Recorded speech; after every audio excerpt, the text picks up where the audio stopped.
Hello, good afternoon, and welcome to the Midday News on Sri FM 92.7. My name is Beatrice Adu. The news is also live on Kasmi 107.1 FM and across the world at 3news.com. Coming up in the next 30 minutes.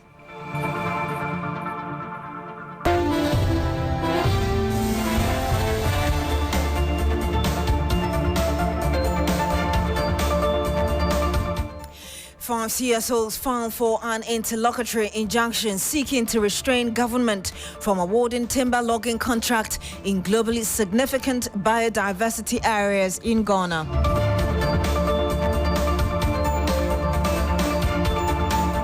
Also coming up, 12 people on board a VIP bus traveling from Kumasi to Samerboy have died after the accident. The vehicle lost control and landed in a river at Kwapia on the Akrokere-Obuasi Road.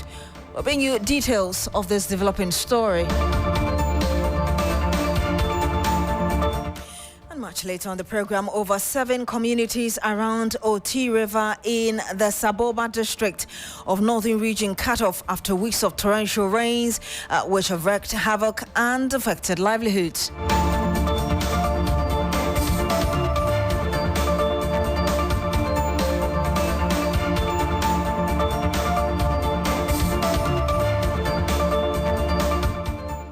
Thank you very much for joining us today. Now, let's start with some politics and to the campaign trail of the two major political parties who have both intensified their campaign tours across the country.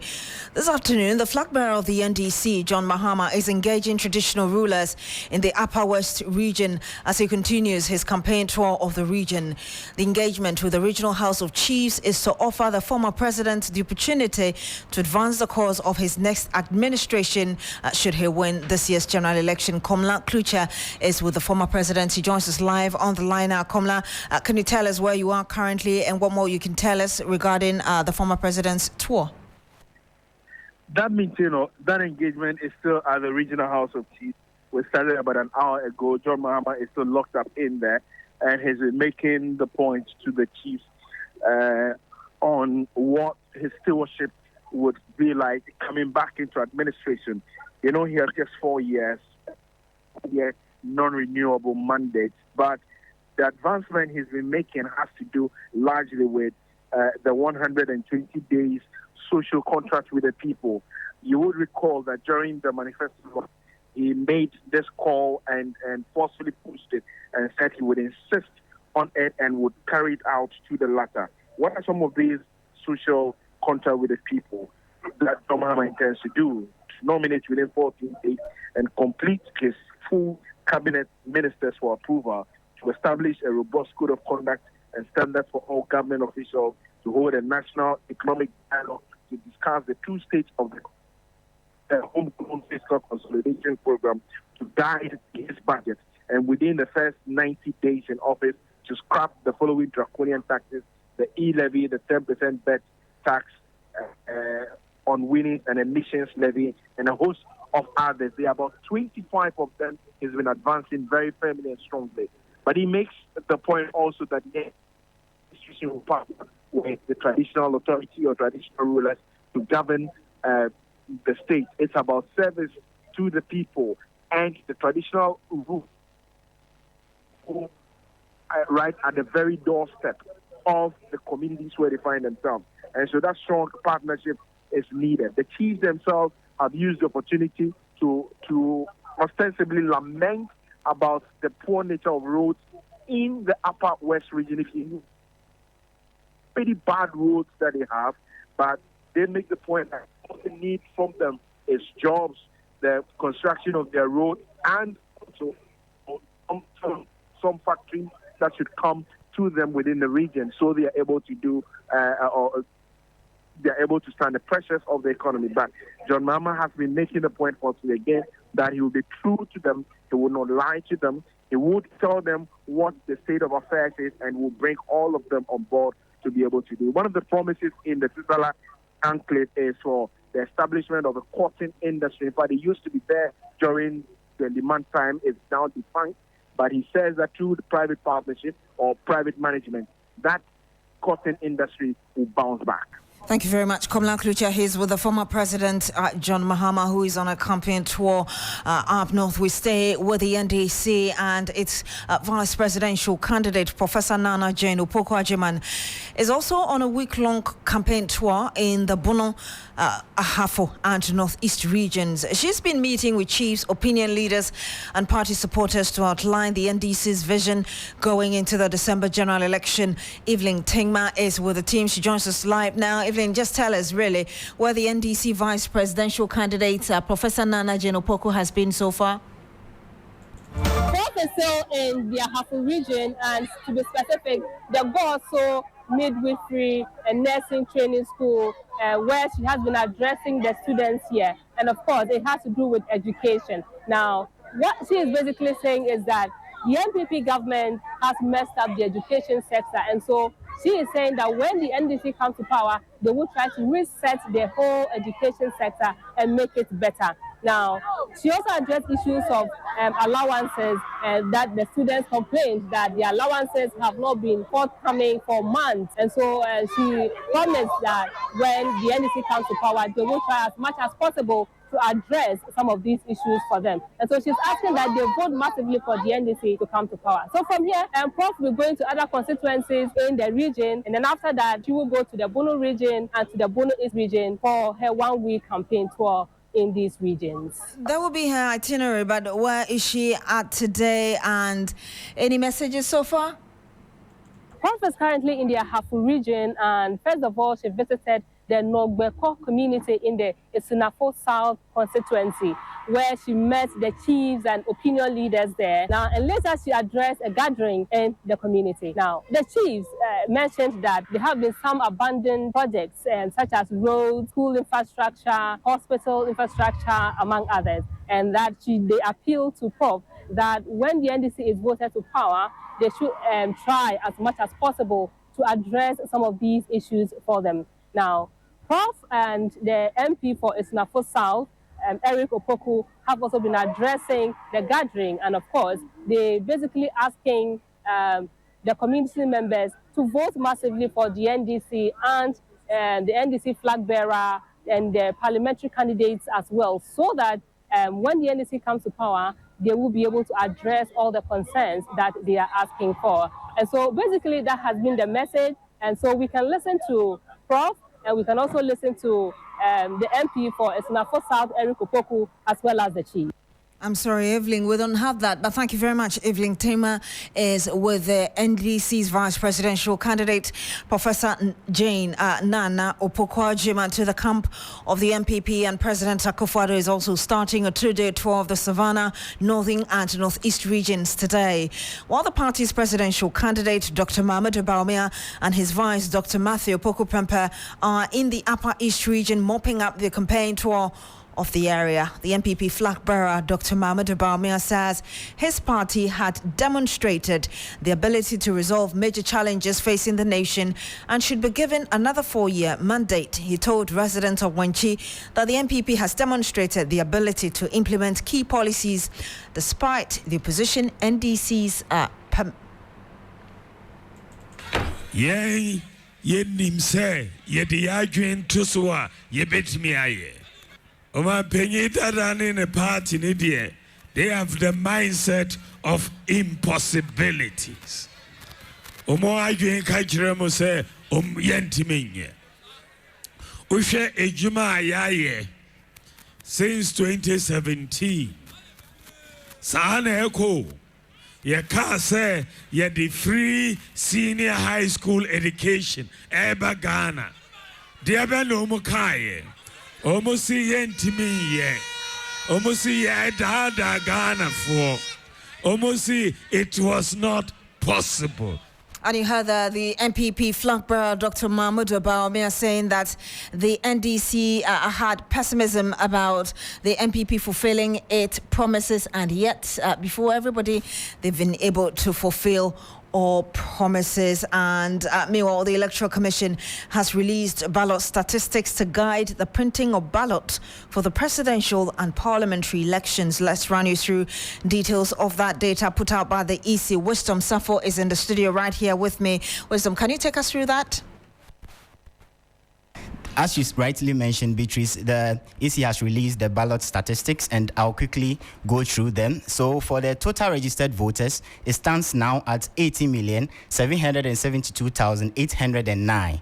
I go over again, 18,772,809. But the EC is going to print ballot papers of 19,355,415. And someone may ask, why is the EC printing 19 million where we have a voter register containing 18 million people? And this is because the EC gives 2% of the total registered voters for contingencies. There might be ballot, sport ballot and other contingencies. So that's why the EC is printing 90,355,415 ballot papers. Now, every ballot paper, is in a ballot book or a booklet.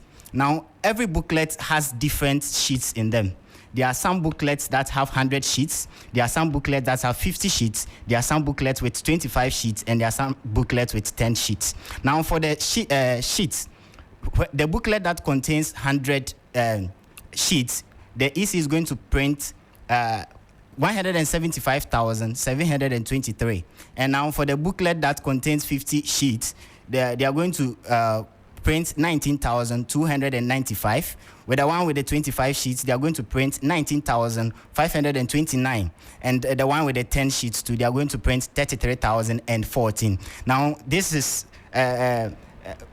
this election, of course, we know will be conducted in 40,975. Indeed, per the data given by the EC earlier. Exactly. So that's the details from the EC statistics that were released today. Thank you so much, Wisdom Safo, for bringing us those details. We stay on politics, and a new national telephone poll by Global Info Analytics reveals that former President John Mahama holds a commanding lead in the race for Ghana's presidency with 53.1% of the vote, significantly ahead of Vice President Dr. Mahmoud Bawumia at 39%. The poll suggests that Mr. Mahama could secure a first-round victory, while businessman Nana Kwame Bediako trails in third with 5.2%, and former Trades Minister Alan Kwadwo Tremantin follows with 1.7%.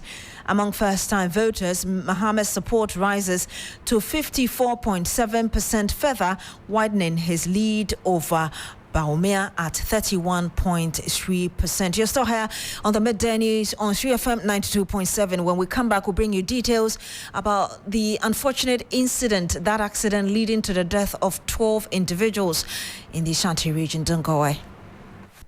Big money, money, money. Want more money, more moolah, more kudi, more sika, or more l'argent? Yes. Then win more moolah with 30 Ghana Cedis free credits when you play Game Park's Pick 1 and Pick 4 games for the first time. How? Just dial *946# or visit the nearest Game Park agent to play, get your first bet, and win on us with a 30 Ghana Cedi welcome bonus. Oh, yes. It's all about the moolah. Win more moolah with Game Park today. Go to GameParkGames.com for more information. Game Park is licensed by the NLA. Play responsibly. Not suitable for persons under 18 years.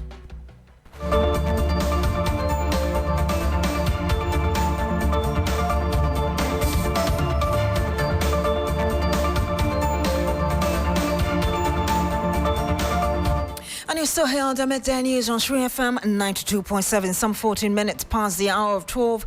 Thank you very much for staying. Now to the issues, or to issues bordering on the environment and the ecosystem. And 5 civil society groups are praying on Accra High Court to restrain the Lands Ministry and Forestry Commission from proceeding with plans to declassify globally significant biodiversity areas. The CSOs are seeking a perpetual injunction to prevent any transactions, contracts, or undertaking that grant commercial timber rights in these areas. The organization's primary concern is the unlawful issuance of timber utilization contracts without parliamentary ratification. Arocha Ghana, one of the CSOs, argues that this practice is illegal and undermines the country's environmental protection efforts. Let me take you through what the suit is seeking. Declaration that declassification of globally significant biodiversity areas is unlawful. Also, declaration that issuance of contracts without parliamentary ratification is unlawful. Again, they are seeking an order for perpetual injunction restraining Lands Ministry and Forestry Commission from any transaction involving granting timber licenses in listed areas, and also order restraining Lands Ministry and Forestry Commission from further declassifying globally significant biodiversity areas. And we'll shortly connect to one of the CSOs to tell us more about that. But staying a bit longer on illegal mining and environment-related issues and the Omanhene of Trifu Atimokwa traditional area in the Central Region, and 3 others have been dragged before a Kumasi High Court over the alleged involvement in illegal mining activity and trespassing of a licensed small-scale mining concession.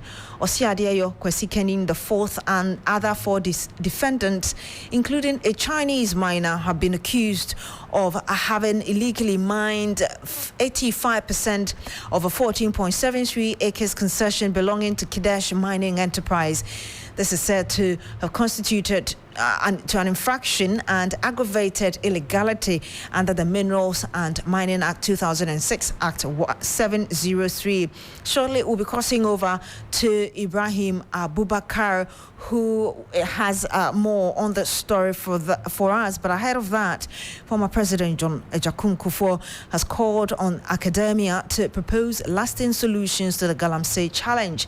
The former president spoke at an event to confer honorary doctorate degrees on him and Professor SKB Asante by the Ghana Institute of Management and Public Administration, GIMPA. Listen to exactly what the former president said.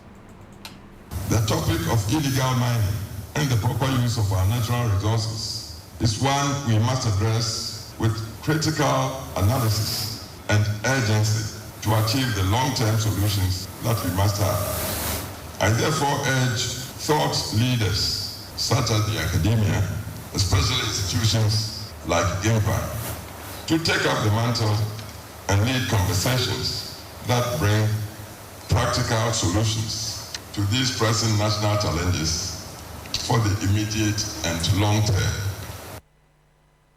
And you heard the former President John Ejakum Kufuor. I was telling you of what's happening in the Ashanti region. Ibrahim Abubakar joins us live now. Ibrahim, what more can you tell us about the chiefs who have been dragged before the Kumasi High Court?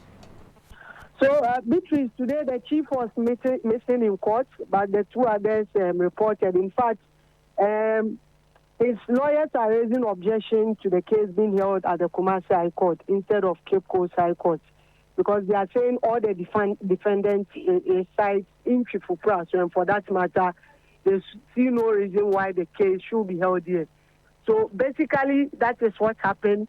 So now, the judge said they will refer the matter to the Attorney General's office and see and determine on where the case will be held. But for the lawyers of the plaintiff, they are just not happy because they are saying they prefer Kumasi or Accra because there has been times they've gone to Cape Coast High Court and their security has not been guaranteed. And this is a matter of national interest because this is the time calls on intensify. Galamsey has intensified for us to bring an end to Galamsey, and for that matter, they are not just looking at their interest, but the interest of the nation as well. And Tinkodia is the counsel for the plaintiffs. We don't have that yet, Ibrahim Abubakar, but could you tell us more, really, about the reaction of constituents or people in those communities whose chiefs have been dragged before the court? Well, for them, for others, they are excited since not because the chief is in trouble, but because this is a cause to fight against illegal mining that is destroying their water bodies and also their farmlands. But for others too, they are saying they are custodians of the land and they decide what to do with the land. For them to have dragged the chief to the court is something that they are not happy with. They believe they could have dialogue on this so that it doesn't escalate to this issue. But this is a public interest matter, and others saying we have to leave it to the courts to judge. Ibrahim, I want you to hold on for us because I want us to go to court where the Democracy Hub protesters are currently before the Accra High Court, and Lord Edwasare is our court correspondent. Lord, just bring us up to speed regarding what's happening where you are. All right, Beatrice, so we've got about 13 of the protesters in court today who have not arraigned before the court. You recall that apart from Oliver Bakapama, the remainder are all on bail. A new development today, however, is that one more person, Fanny Oti, when the case started, he was on admission at the hospital, and so having actions throughout that he's in court today, and so his plea has been taken. Now, the other thing is that one of the accused persons, the ninth accused person from Afeboa, the judge ordered for a mental assessment after his lawyers indicated to the court that it appears he's incoherent, and there's been difficulty getting bail for him because he's not been able to communicate properly with his lawyers. So the court has ordered for a mental assessment of Thomas Yeboah for a possible moving forward, either he's going to be discharged or based on how the assessment will come to be prosecuted or otherwise. Thank you very much, Lord Edwasare, reporting live from the court, giving us update on those Democracy Hub protesters who were arrested currently facing the court. So let's wrap up with Ibrahim Abubakar in the Ashanti region. Ibrahim, there's another story from your area. 12 people dead who were on board a VIP bus traveling from Kumasi to Samerboy. Can you give us details of this unfortunate incident? Well, Beatrice, this happened last night. We were told, like you said, the bus was moving from Kumasi to Samerboy, but when it got to Kwapia, this is a link road between Akwokeri to Obuache, and it's one of the sharpest curves we have in the Ashanti region. The driver didn't slow down, but ended up in a river. And unfortunately, 11 died on the spot, whilst one died whilst receiving treatment. This spot is notable for road accident because, like I said, because of the sharpness of the curve, and often motorists do not slow down when they get to that area. And this comes at the back of another incident that happened just 4 days ago at Chebie, where 7 people also lost their lives. So it's a worrying development for stakeholders in the road sector. This is the time that they've even intensified campaign because, mind you, between January and June alone, in the Ashanti region, 325 persons have lost their lives. And people or stakeholders are doing everything possible to bring these figures down, and we are recording such incidents, which is worrying. For now, the police has begun with this investigation to ascertain what exactly happened. But what we do know is also that the driver took more passengers. The bus was supposed to take 40 passengers, but 49 were on board, and that even led to some scuffle between the passengers and the driver that led to this unfortunate incident. But like I said, the police has begun investigation on this issue. Thank you very much. I know you spoke to a victim. Let's listen to that person.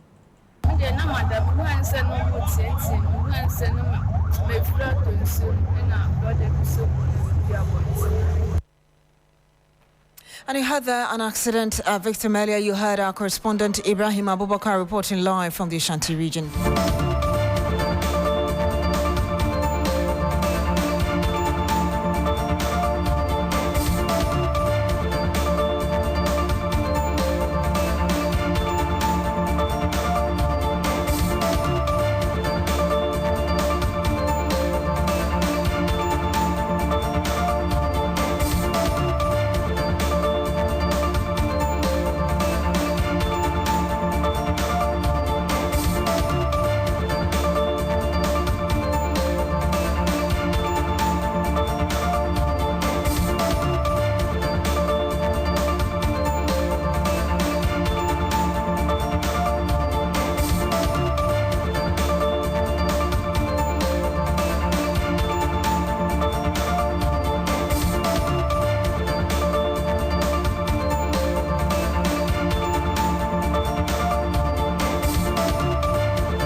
And you're still here on the Midday News on Sri FM 92.7. Thank you for staying. Now, security analyst Richard Kumado has faulted the police for not being proactive enough to pick intelligence on the Mamobi violent incident that happened over the weekend.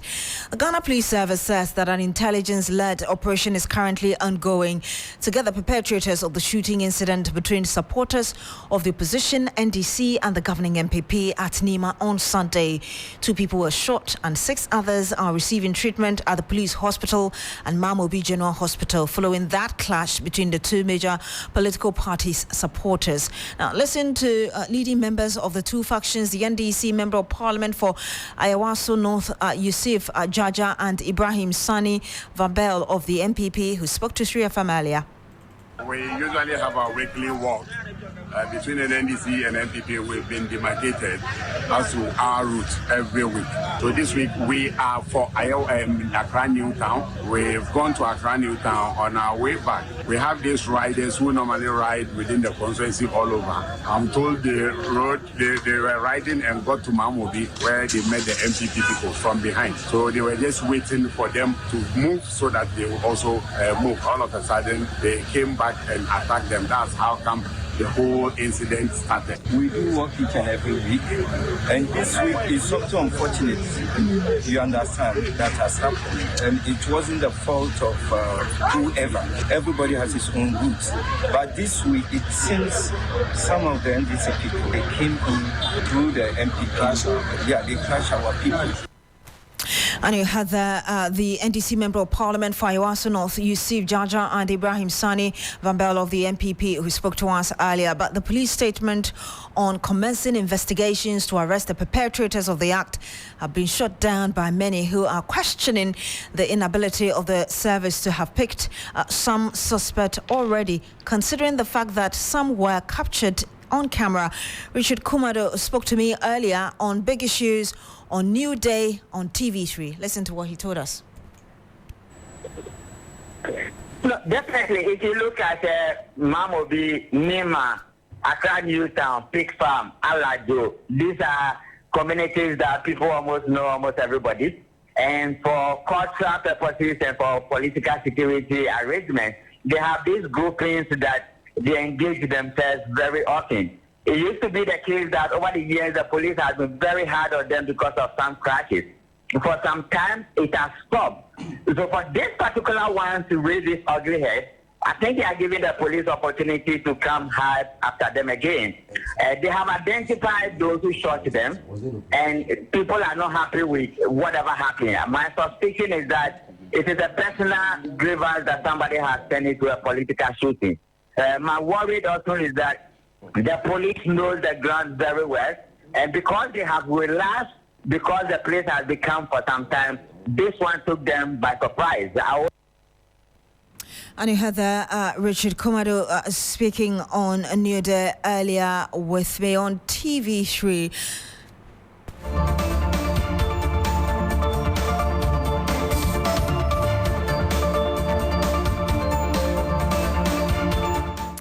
Let's go to the northern part of the country now, where most communities around the Oti River in the Saboba district of the northern region have been cut off following serious flooding there. Christopher Mwako is joining us live from there. Chris, what can you tell us?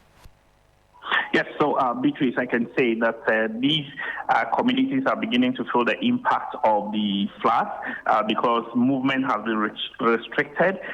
Their source of livelihood when it comes to food security has also been affected because they are unable to access their farms and other communities. Some opinion leaders in the community have actually been speaking to the impact of the flood in the area.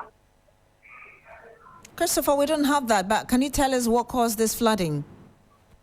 Yes, so, there have been some recorded cases of torrential rains in the northern parts of the country, and the Oti River, which flows through the Saboba enclave, as it were, has overflown its boundaries and entering into farmlands and communities, cutting the main access roads off. And so if you're from Tamale and you are using the Wapuli enclave going to Saboba, it is very difficult for you to be able to access Saboba.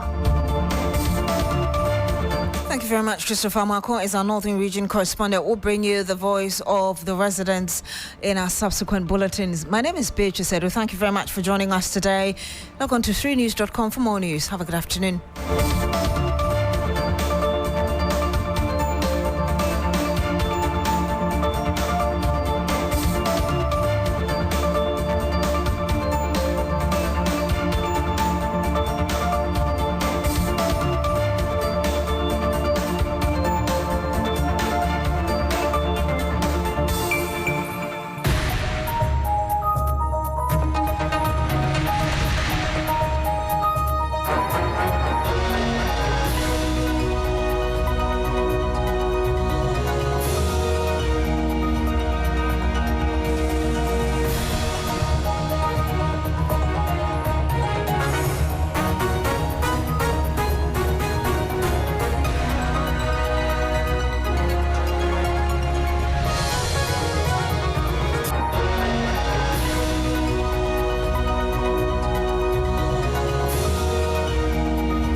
Welcome to Business Daily on 3FM 92.7. My name is Minu Afol, and coming up, analyst urges government to maintain fiscal discipline following recent upgrade by global credit ratings agency Moody's.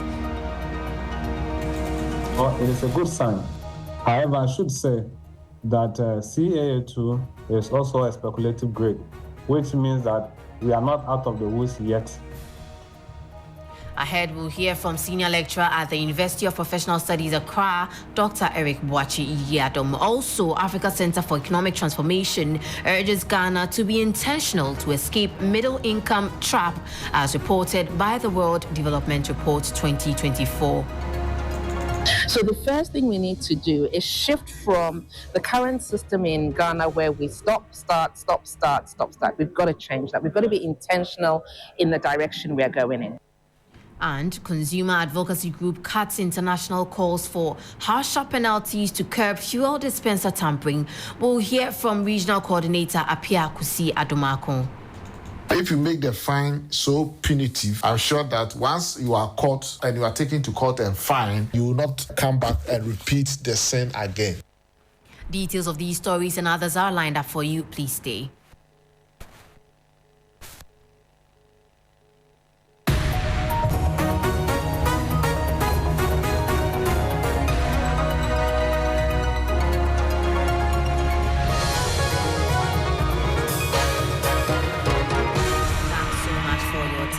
Straight to our stories. A senior lecturer at the University of Professional Studies, Accra, Dr. Beatrice Adu, is urging caution following the recent upgrade by Moody's, a global credit ratings agency.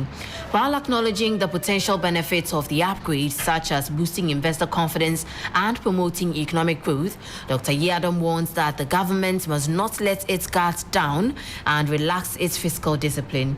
He believes that economic growth and stability require sustained efforts and responsible financial management.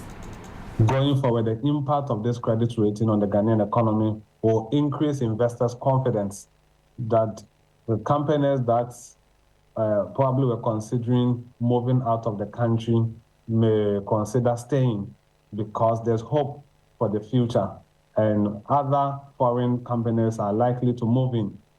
So it is a good sign. However, I should say that CAA2 is also a speculative grade, which means that we are not out of the woods yet, and that government should still be meticulous in terms of implementing the fiscal discipline. The first half has been successful, maintaining a budget deficit below 1%. We are hoping that the second half of the year, government will maintain the discipline that was exhibited in the first half of the year, so that the gains that have been realized for the first half will continue to the end of the year. Dr. Eric Boachi Adu is a senior lecturer at the University of Professional Studies, Accra, UPSA. Now, President and Chief Executive of the African Center for Economic Transformation, Beatrice Adu, is emphasizing the importance of Ghana having a clear development and growth agenda.